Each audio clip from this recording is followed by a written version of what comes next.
Hello everyone and welcome back to Completionist Progress. In the last episode I achieved 99 Slayer and maxed my account, but during that episode I mentioned there were some things that I cut from the episode for time so I could focus on maxing and that I'd show you them in a future episode. Well, that episode is now, so let me tell you what happened over the missing summer. So the story begins right after I got the rock golem. I was still looking for someone to AFK, so I set my sights on fishing in the heron pet, but before I was ready to AFK fishing, I needed to get a fish barrel.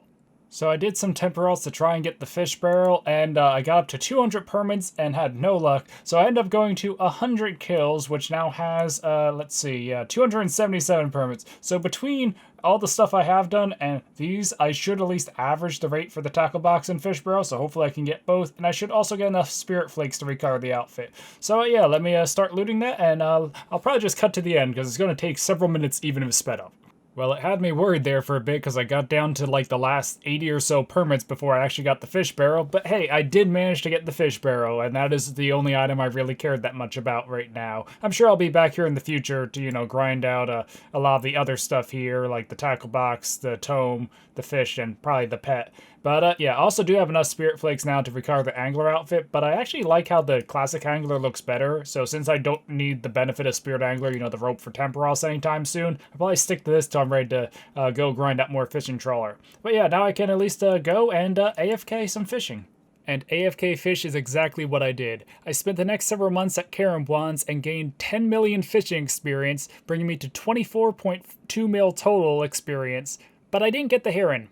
Well, at least not yet. After maxing, I've continued to fish at Wands as my AFK activity, so we'll see if that changes by the end of the episode. But between AFK fishing, towards the end of the summer, a new quest was released.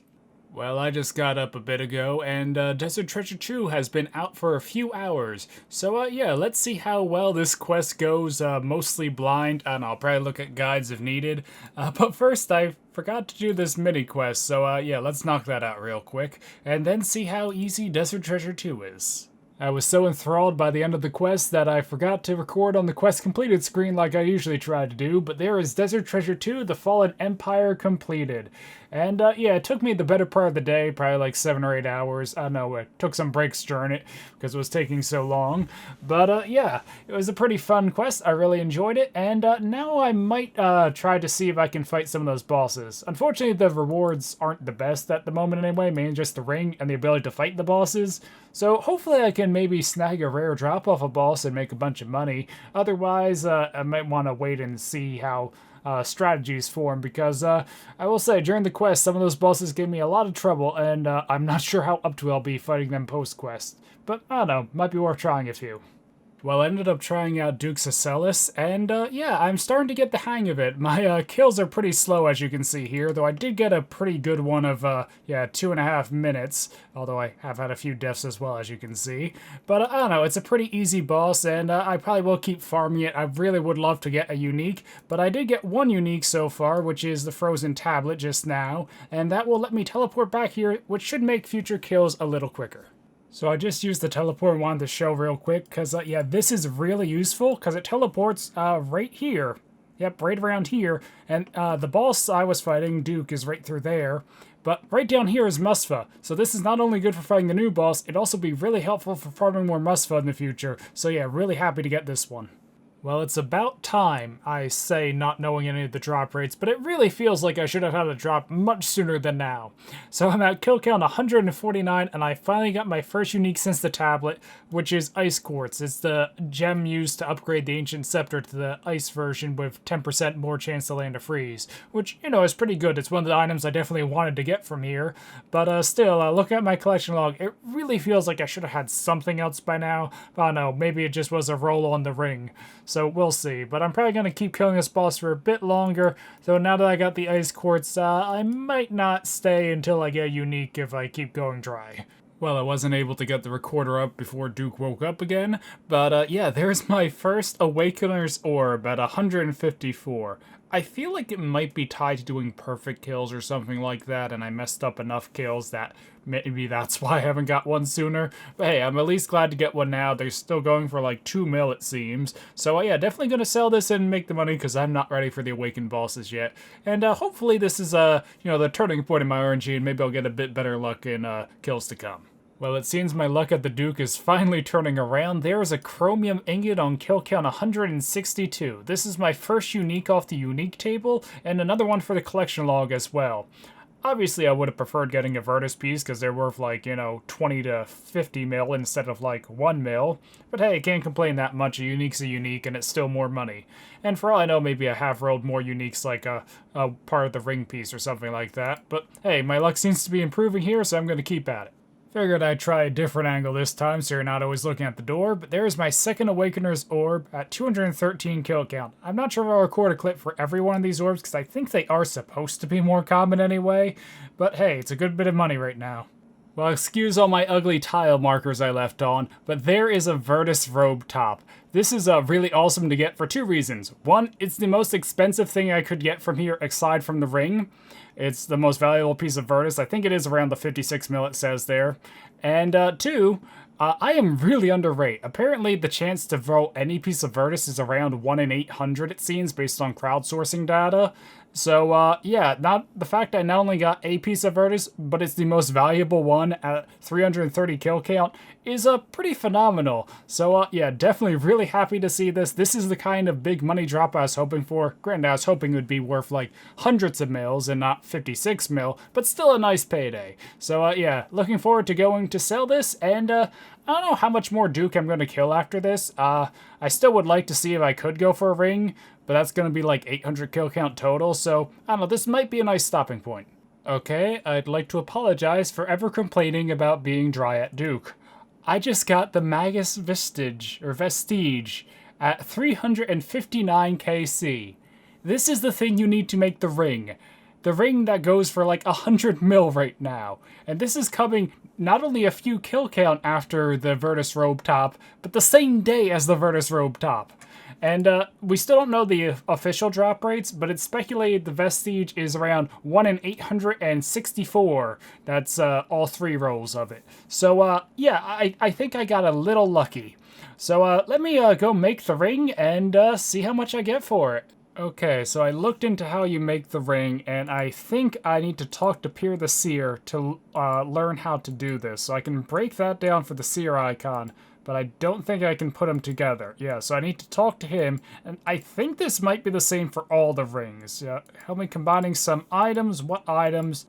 Okay, I think that does it. So I can now combine ring icons with the ancient vestige. So if I use that, I forgot the blood runes. Well, I ran to the bank to grab blood runes and realized they were in my rune pouch the whole time. So now if I do this, I should be able to make the Magus icon. There we are. And now if I head over here to the Fremnik Furnace, I can combine it with 3 chromium ingots in the ring mode to make the Magus ring. Wow, that was quite the process. But there it is, the Magus ring. It's Curing or Magus, however you say it.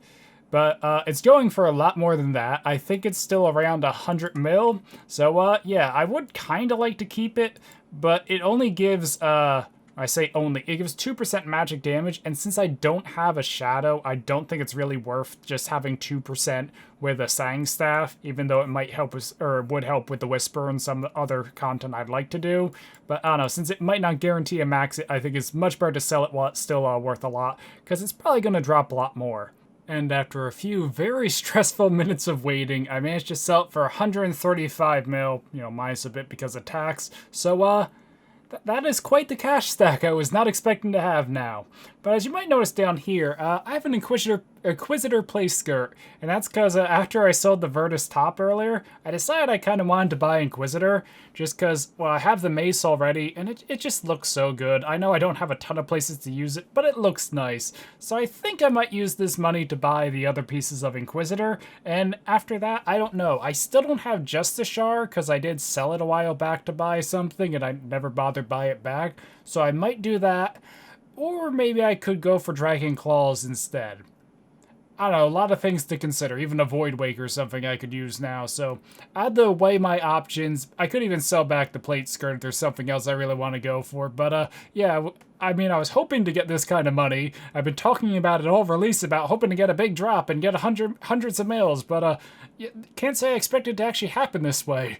So very happy this has happened, and it is giving me a lot to think about of what to spend it all on. I did end up spending the money on full inquisitors, as you can see here. Also, fun fact, the Virtus Rope Top is worth more now than when I sold it, so that's great. But yeah, originally I was going to use Inquisitor here to melee Hydra, because it's actually better than Bandos, because it gives more prayer bonus even though it has less stab attack. But those plans changed because of what happened next. Aside from the AFK pet grinds like the Heron, another pet I've been working on for quite a while now is the Prince Black Dragon, and as the summer is winding down, I return to the KVD. And here's another KBD milestone. There is 5,000 kills. So, yeah, getting closer to double the pet rate, but gonna keep working at it. Oh my god, it finally happened. The Prince Black Dragon. Let's get out of here before I die. But, yeah, I was, closing in on 6,000 KC there. 5,909. So, yeah, I guess that's, KBD done. I don't know, just really was not expecting to get it tonight, or, I don't know, I've been grinding it for so long, it's late night, I wasn't ready to record, but, yeah, here it is, the Prince Black Dragon. So, don't question why I'm still killing KBD, but, there's another Draconic Visage. So, yeah, and with this kill, I have now hit 7,000 KBD kills. So, yeah, to explain a bit of what's going on here. So, after I got the pet, I was still killing KBD because I was doing an event where we needed a dragon pickaxe specifically, and I figured it wouldn't be that hard because I already did 1,000 kills towards it for the event. It ended up taking a lot longer to get that dragon pickaxe, unfortunately. And in the process, I got a Visage, and when I did get the pickaxe, I was so excited, I forgot to even record it. So I don't have a clip for it, but there's, you know, the 20th dragon pickaxe, as well as all these Visages, which is honestly an insane log. So after I got that, though, I was close enough to 7,000, I decided might as well just do a nice round number, and it now means I'm in the top 500 players for KBD. At least as of the time of recording this. I'm sure it will change in the future. I don't know, maybe I'll be back to kill more KBD later for ranks, but I'm pretty happy with this log, and I'd personally rather not get a dupe pet if I can avoid it. So probably not going to do any more KBD for quite a while, but yeah, it was a pretty fun to, you know, get all this KC and finally get the pet, as well as crazy enough, in the last 2,000 kills, I actually greenlog KBD, because I got a Visage, a pickaxe, a pet, and of course KBD heads many times. So yeah, but that's going to wrap up KBD for probably a very long time. Aside from the elusive dragon pickaxe, I did help my team work on a few other tiles, but I didn't get too much. The other big one I did go for was the Eternal Glory. Now, I already got an Eternal Glory in the past, but I thought it would be funny to get a second one.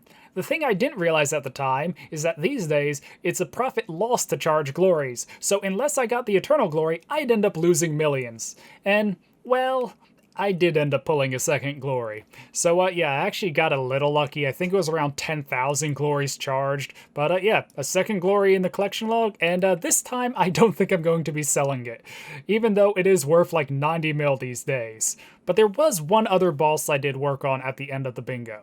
So it's been a while since I killed Phantom Muspah. I believe I stopped at 61 kill count when I got my first Ancient Icon, and I decided to send some more tonight, and I managed to get a few new drops. The biggest one here is the Vendor Shard, which I just got at 90 kill count. And if you look at the collection log, I also managed to pick up a Frozen Cache, as well as 2 more Ancient Icons, with, ironically, the first one being my first kill back, kill 62, so I think I might have actually got back-to-back Ancient Icons. So, yeah, I don't think I'm going to kill too much more of the boss for now. I mean, the only other thing left for the log is the pet, but yeah, at least got a Venator Shard and a couple more log slots.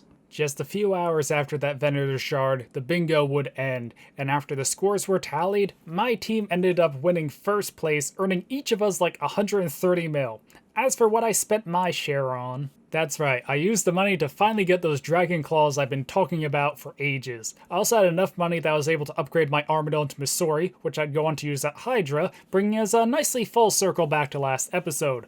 Though the Hydra would initially be a bit short-lived, because a few days after starting that grind, Leagues 4 would start and kind of delay things a bit. But yeah, that covers what happens over the missing summer, but before wrapping up this episode, let's check in on how fishing is going. Over 25 mil experience and still no herring. It's like 8.5 mil experience to go the raid at Karambwans, so just with my post 99 experience, I'm like 1.5 times the rate. On the plus side, I'm 1/8 of the way to 200 mil fishing. Oof. Well, I'm sure I'll get the fishing pet eventually, right? But yeah, I think that's going to cover everything that happened over the missing summer. Hopefully you enjoyed this episode. It actually is a bit different than how I normally record videos, but I kind of enjoyed it. Let me know if you like this format, and maybe I'll do more in the future. But yeah, anyway, thank you all for watching, and until next time, goodbye.